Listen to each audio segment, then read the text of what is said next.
beetle right here, this is actually a different type of beetle, but they both are beneficial. These are going to feed on some of our bigger pest insects, so maybe some small caterpillars and things like that. They're going to run along the soil surface. They can be a great benefit to row crop producers, but also in your home garden. You know, if you see them running around, just kind of let them do their thing. And they should help you out a little bit. You can see this one got a little dinged up. It has a little something on its abdomen back there. But again, a good beneficial insect, and it can feed on some of those bigger pest insects like caterpillars and things like that. Here's our assassin bug, and someone was asking, who was asking about assassin? It might have been one of the Master Gardeners that was back there. This is an immature assassin bug, and you can see right here it's feeding on a winged aphid. Has this bright orange body and these kind of spider-like black legs. Sometimes people will call and say, I have these orange and black spiders and they're all over my plants. A lot of times it might be an assassin bug. There's what the adult looks like. There's a lot of immature true bugs that look like this, though, is our only issue. So leaf-footed bugs, which we talked about earlier in the damage they cause, their immatures look very similar to this. And until you start to see that expanded hind leg segment back there, you can't really tell the difference unless you were to put it under a microscope or something like that. The best advice I can give you, a lot of times an assassin bug is going to be by itself. Just like we don't want to hang out with people known as assassins, the insects don't want to hang out with other bugs known as assassins, okay? No one is safe around them. If you have a big group of these black and orange immature bugs, they're probably going to be leaf-footed bugs, okay? A lot of times you'll see them kind of in a mass. They'll all be grouped together. Without putting them under a microscope, that's the best way I know to kind of tell them apart.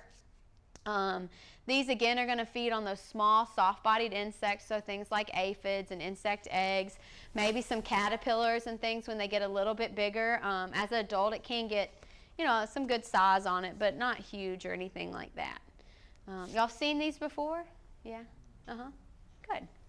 All right. Here's our praying mantis, a great beneficial, again, one of those ones that's kind of well known. Here it is feeding on a pretty good sized grasshopper. They're not picky.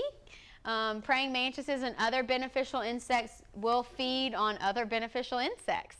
They'll feed on each other sometimes. You know, we know praying mantises can be cannibalistic, so you know, you kind of have to take the bad with the good, I guess. But they can feed on some bigger insects out there. How many of y'all see praying mantises on a regular basis? Oh, some of y'all do? See, I feel like I never really, like sometimes I don't see them and then all of a sudden I'll see like, you know, a couple over a few weeks and then I don't see them again. But I always get really excited when I see them. Praying mantises, there's a couple different species out there. They can be brown, they can be green. Some are bigger than others.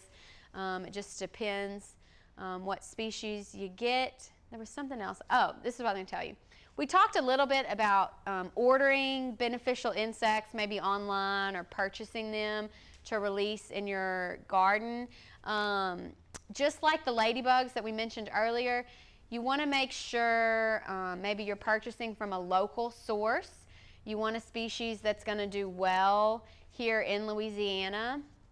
You want to make sure you have a food source for them. If you don't have any insects for them to feed on, they're going to fly away. They're going to leave. You know, having water for them, I've heard, helps. And then also releasing them at dusk sometimes helps. With your praying mantises, a lot of times you'll get them in the egg mass. And then the eggs will hatch. And then a lot of times they'll eat each other. So if you can catch them when they're hatching and maybe separate the praying mantises, you might get more survival. Just depends how much work you want to put into your release. But you can order praying mantises and ladybugs online. And I know at some of the garden shows they actually sell the ladybugs. I don't know if the Baton Rouge Garden Show does, but I know, I think Lafayette or Lake Charles, they usually have a lady that comes that sells ladybugs to them. So a great beneficial and neat insect. So.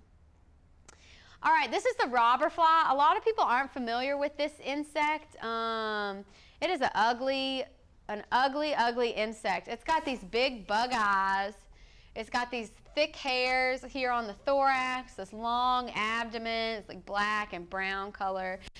Very easy to recognize. If you see one, it's, I mean, just an ugly bug. I mean, I kind of feel sorry for it. A great beneficial insect, though, again, it can feed on some bigger pest insects because it's a bigger insect. It's a very fast flyer, so if you see it a lot of times, you'll take a step closer and it's gone. So they can be hard to catch. I know when I was making my collection in grad school, this was like a new family, and so we all wanted to catch a robber fly to get extra points, and they were very difficult to catch. But a great beneficial insect, and we do have them here in Louisiana, so just keep an eye out for them, and maybe you'll see some in your yard or in your garden. Y'all seen robber flies before? Yeah, it's ugly, huh? There's some ugly bugs. I feel bad saying that, but it is. All right, wasps. We don't often think about wasps as being beneficial insects because, you know, you could be allergic to wasps. They can sting you. You know, if you have kids around, you want to make sure that the wasps aren't there.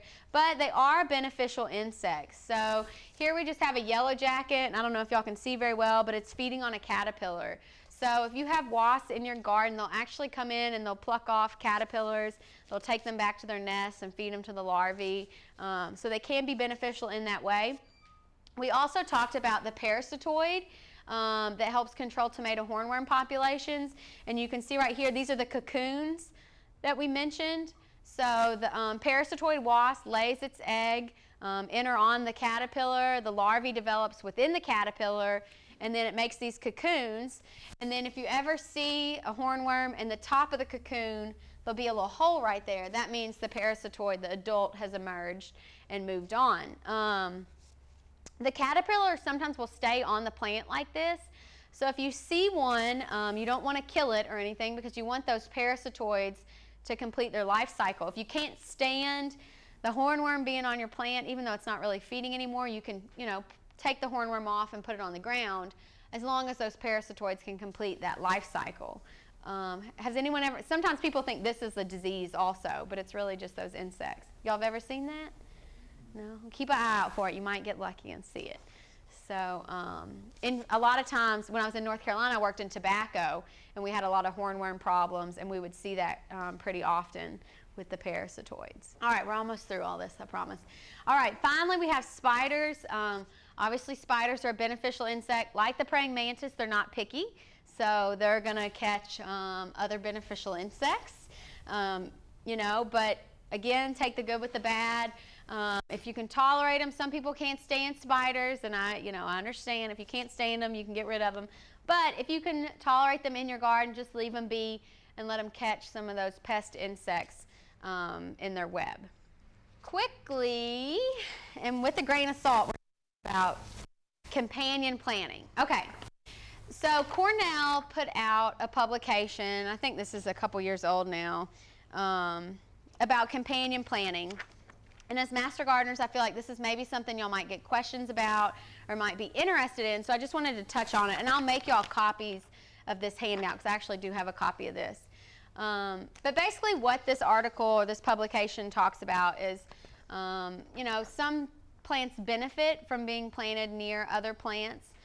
Some plants put off repellent type chemicals that don't allow other plants to grow next to them. And the same thing goes with insects. They could kind of give off maybe a smell or odor or something like that, something that repels the insects. But I will say, in this publication, it does kind of have a disclaimer. But it's from Cornell, which is a well-known land-grant university. So it says, listed below are a few of the plant combinations that gardeners have long recommended. None have been scientifically proven, but some do seem to make good common sense as interplants. Test them yourself. And that's talking about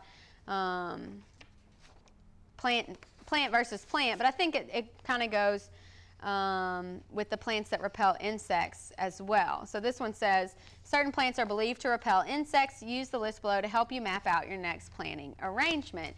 And it goes through a lot of different plants and the insects that they repel or deter. So again, take this with a grain of salt. And then we'll just go through these really quickly. So onions, garlic, chives, mint, dill, sage, thyme, basil, marigolds, lavender, parsley, and rosemary. And you'll notice most of these are herbs. And then marigolds is also listed in there. And that's one that we've, gardeners have used for years to repel nematodes and other things in the garden.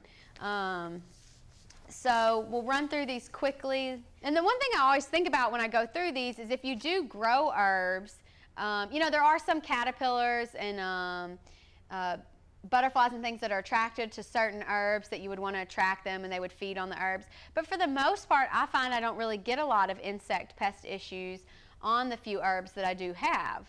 Do any of y'all grow a lot of herbs? And I grow parsley, fennel, and dill. To attract, yeah.